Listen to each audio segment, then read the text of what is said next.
Assalamualaikum warahmatullahi wabarakatuh. Selamat pagi anak-anak. Waalaikumsalam warahmatullahi wabarakatuh. Selamat pagi Ibu.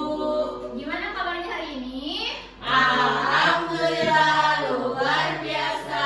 Allahu Akbar. Baik Ibu. Iya. Alhamdulillah baik. Alhamdulillah kalau semuanya baik. Nah, sebelum kita mulai, boleh berdoa terlebih dahulu dipimpin sama ketua kelasnya Keisha ya. Boleh Keisha dipimpin teman-temannya buat berdoa. Sebelum memulai pelajaran hari ini, mari kita berdoa terlebih dahulu. Berdoa dimati dipersilakan. Berdoa dibutuhkan. Oke, terima kasih Keisha udah memimpin teman-temannya. Nah, sebelumnya kita cek presensi dulu nih. Kalau yang disebutin namanya bilang hadir ya. Yang pertama ada Alif. Hadir Bu. Oke, ini Hadir Bu. Syah Hadir. Nur Aini, Hadir. Salsa bilang mana kemana ya? Hadir Ibu. Oh, beres nonton konser yang kemarin teh. Oh iya, habis nonton Coldplay gak ngajak-ngajak Bu. Terakhir ada Cynthia. Hadir Ibu. Oke, alhamdulillah ya, hebat sekali kelas ini selalu hadir tepat waktu. Ibu sangat apresiasi hal ini. Boleh tepuk tangan buat aku di kelas ini. Mana berprestasi semua lagi ya. Bis. Keren banget. Ya, dong. Nah, sebelum dimulai, boleh dilihat sepelingnya ada sampah atau enggak? Ada, bersih. Oke, hebat kalau bersih. Kemarin juga piket siapa? Dini. Piket Bu, diaduknya bersih. Pintar. Kemarin teh Alif juga piket ya? Ya Bu, dendam ya Bu. Kenapa Alif juga piket Alif? Saya berburu Bu mau pulang. Oh. Berapa kali nangkap? Saya kan orang Dia ada di sini sini. lagi ya? Dasar. Nah, oke, kita masuk ke pemateriannya. Tapi sebelum masuk, kita ingat-ingat dulu nih materi sebelumnya apa. Ada yang tahu nggak sih materi yang sudah kita pelajari sebelumnya itu apa? Pertanian. Wah, keren banget masih pada ingat. Nah, artinya kalian udah paham ya dengan materi sebelumnya. Sekarang kita masuk ke materi baru yaitu soal agripreneur. Nah, boleh minta tolong dibacain sama Cynthia. Ya, agripreneur itu konsep agripreneur itu harapannya petani yang biasa hanya bekerja menggarap lahan atau produksi secara tradisional dapat pula menguasai aspek pengolahan hingga barang tersebut siap didistribusikan atau dijual dalam sistem agribisnis yang dapat menghasilkan keuntungan besar untuk pelakunya. Nah, benar banget ya. Jadi soal agripreneur ini yaitu biasanya tuh petani itu hanya bekerja menggarap lahan, hanya kerja di kebun saja, tidak mengetahui pengolahan tingkat lanjutnya, tidak ingin mengetahui bagaimana teknologi terbarunya, cukup dengan tradisional saja. Padahal kalau seperti itu saja itu tidak akan meningkatkan keuntungan yang lebih gitu. Kalau misalkan kita tetap bertahan di zona nyamannya. Jadi kita itu harus belajar untuk bisa menguasai teknologinya juga, baik pengetahuan cara marketingnya dan lain sebagainya. Dan tentunya itu tuh bisa menghasilkan keuntungan besar untuk pelakunya. Selanjutnya, tujuan dari pembelajaran hari ini yaitu kita dapat memahami pengertian dari agripreneur secara umum, dapat mengetahui mengapa agripreneur penting untuk dipelajari. Yang ketiga, dapat mengetahui peluang usaha di bidang agripreneur, salah satunya yaitu ekspor impor di bidang agribisnis.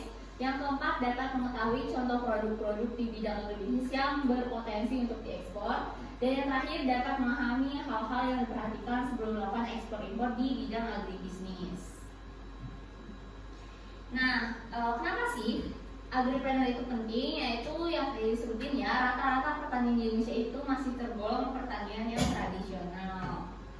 Nah, lalu mau nanya nih, kenapa agripreneur sangat penting pada masa kini? Siapa yang menjawab? Oh, Cynthia. Ih, jarang hadir tapi suka jawab Bu ya. Tidak ada penyambung karena sekarang. Ya Bu. Ya, jadi izin jawab ya Bu. Nah, jawabannya itu agripreneur sangat penting di masa kini karena perannya yang krusial dalam mengembangkan inovasi, meningkatkan produktivitas pertanian, dan memastikan ketahanan pangan global. Seperti itu, Ibu. Wah, hebat sekali jawabannya Sekia. Boleh tepuk tangan dulu buat Sekia. Oke, jawabannya benar banget ya Sekia. Selanjutnya, nah di sini kita bakal ngejelasin ada apa aja sih peluang usaha di bidang agripreneur. Nah, Ibu hari ini cuma bakal ngejelasin satu aja, yang lainnya kalian bisa pelajari di rumah masing-masing. Nah, peluang usaha yang pertama itu akan ngejelasin tentang ekspor impor di bidang agribisnis. Nah, ekspor impor di bidang agribisnis ini kenapa bisa jadi potensi? Karena seperti yang kita tahu ya, Indonesia itu sangat kaya akan sumber daya alamnya. Di antaranya itu ada tanaman karet, kelapa sawit, teh, tanaman rempah, dan produk laut. Sampai-sampai yang sering dapat berita itu yang soal produk laut kita sering dicuri sama negara lain. Lalu soal tanaman rempah yang sampai kita dijajah, kan banyak banget gitu ya sejarahnya. Dan ini tuh sangat berpotensi untuk bisa kita ekspor. Ekspor ini kan bisa meningkatkan keuntungan bagi negara Indonesia sendiri gitu, dan bisa meningkatkan harga jualnya juga. Lalu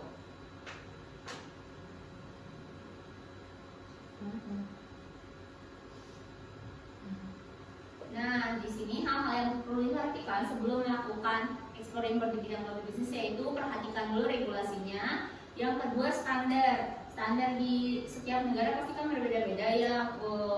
Di Indonesia seperti apa, di Malaysia seperti apa, di Singapura seperti apa. Jadi harus diperhatikan dulu standar yang kita hasilkan produknya itu apakah memenuhi standar yang ada di negara yang mau kita ekspor atau tidak. Lalu yang terakhir adalah koneksi terhadap orang-orang di luar sana, yaitu dari negara lainnya tersebut. Nah, kira-kira apa sih hubungannya antara kedua topik tersebut? Ibu ada tugas nih buat kalian, yaitu Ibu punya 2 studi kasus. Nah, di sini studi kasusnya itu dikerjain sama 2 kelompok. Boleh dibagi jadi 3 orang dan 2 orang, mulai dari yang terdekat aja. Aini sama Dini, Alif, Keisha sama Kia. Oke. Siapa yang mau kelompok 1, siapa yang mau kelompok 2? 1. Oke, kelompok 1 dari Dini, kelompok 2 dari tim kanan. Nah, buat kelompok timnya Dini dan Aini, studi kasusnya itu perusahaan ABC adalah produsen utama buah-buahan tropis, terutama mangga dan nanas. Di sebuah negara di Asia Tenggara, mereka memiliki kelebihan produksi dan kualitas produk yang baik. Perusahaan ini memperluas pasar mereka melalui ekspor ke pasar internasional. Untuk pertanyaannya yaitu, yang pertama, apa strategi yang dapat digunakan oleh perusahaan ABC untuk meningkatkan ekspor produk hortikultura mereka? Yang kedua, apa saja kendala yang mungkin dihadapi oleh perusahaan ABC dalam proses ekspor dan bagaimana mengatasinya? Oke, udah paham tim 1? Sudah, Ibu. Oke, Tapi lanjut. mau izin ke belakang dulu. Oh iya, boleh. Selanjutnya buat tim 2, yaitu pemerintah sebuah negara di Afrika yang meningkatkan produktivitas sektor pertanian melalui adopsi teknologi pertanian canggih. Mereka memutuskan untuk mengimpor peralatan dan teknologi modern untuk mendukung pertanian yang berkelanjutan. Untuk pertanyaannya yaitu,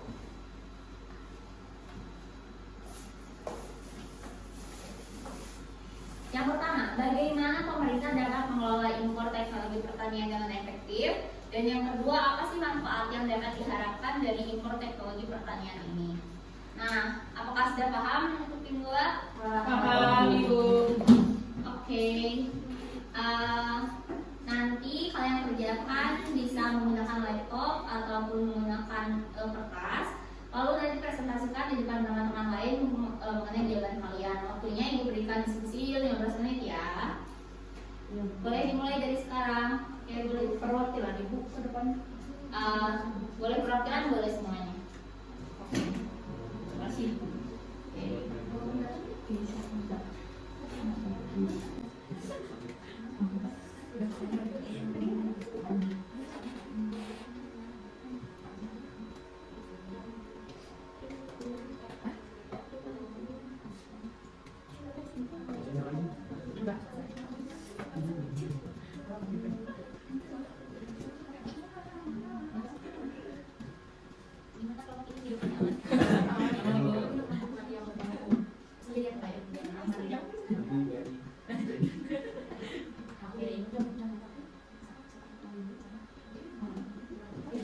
Aman Bu, bener Bisa. bisa. Beda cabang.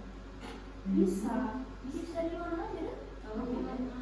Yo, kan dia kan. Iya, ekspor ya? Iya. Oke, waktunya udah habis ya. Mau Iya. kelompok 1 dulu atau kelompok 2 dulu nih? Aduh. Oke, boleh 1 dulu. Mau berdua atau perwakilan aja? Aduh, Perwakilan aja. Enak banget ya. Terus Si laptop berempat ya. boleh, ini. Oke, jadi hasil diskusi antara Aini dan Dini. Boleh diperhatikan dulu ya, Cynthia. Ya main HP terus nih. Kan ini. Oke, jadi hasil diskusi dari kelompok Aini dan Dini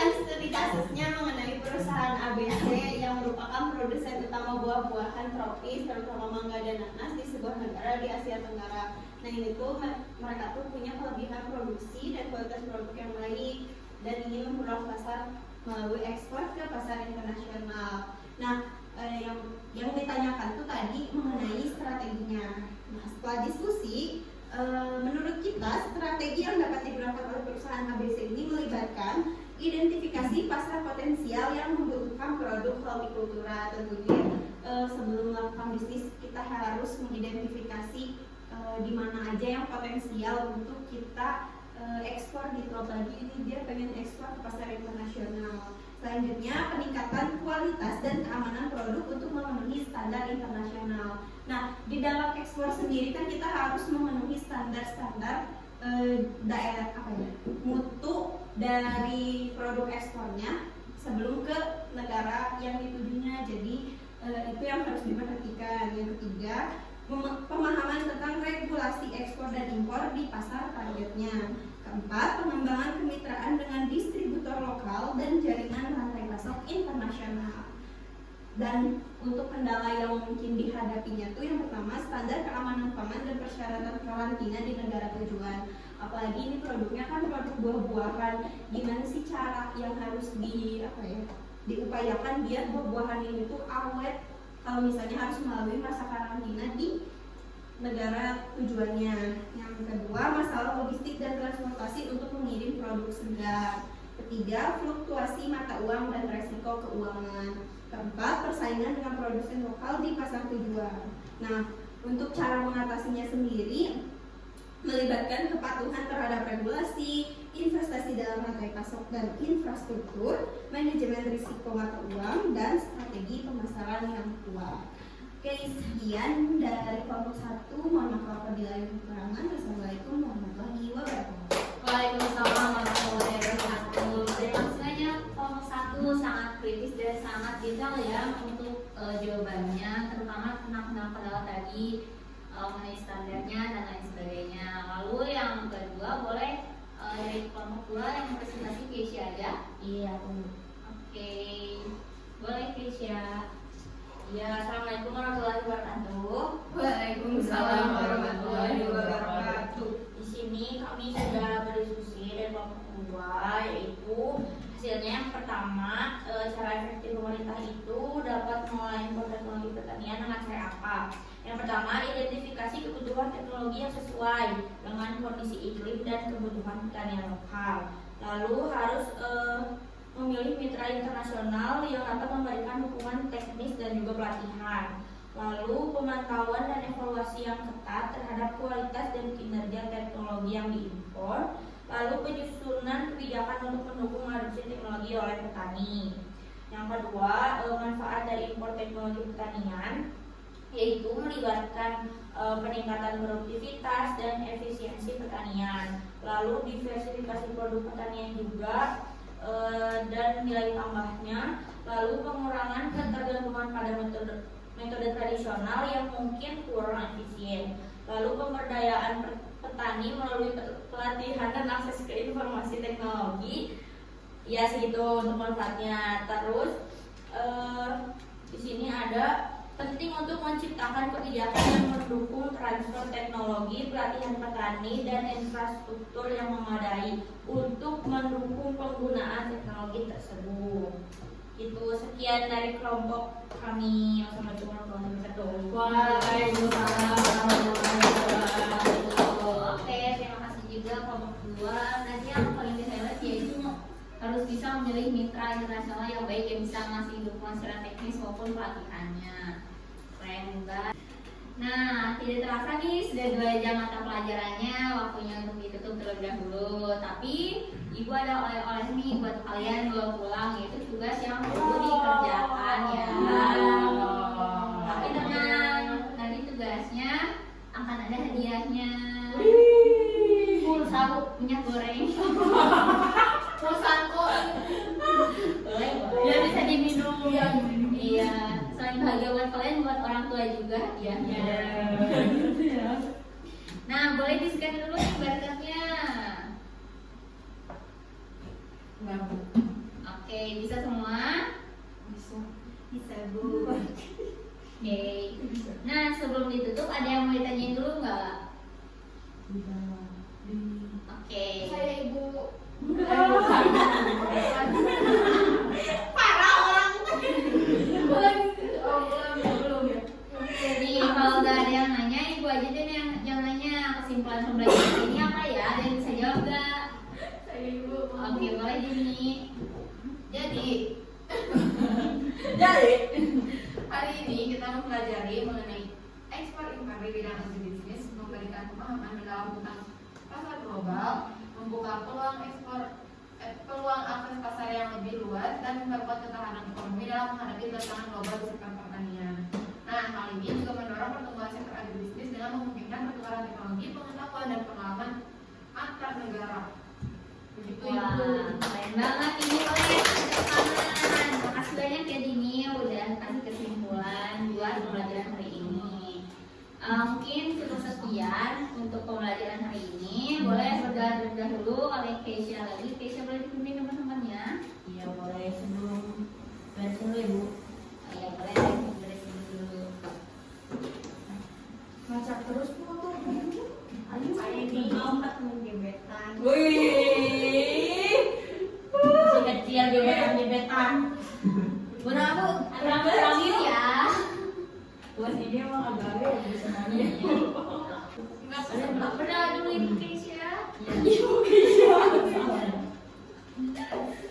Ya boleh. Sebelum menutup pembelajaran hari ini, mari kita berdoa dulu. Berdoa dipersilakan. Berdoa dicukupkan. Oke, terima kasih banyak atas perhatiannya anak-anak. Ibu tutup, sampai jumpa pekan depan. Assalamualaikum warahmatullahi wabarakatuh. Waalaikumsalam.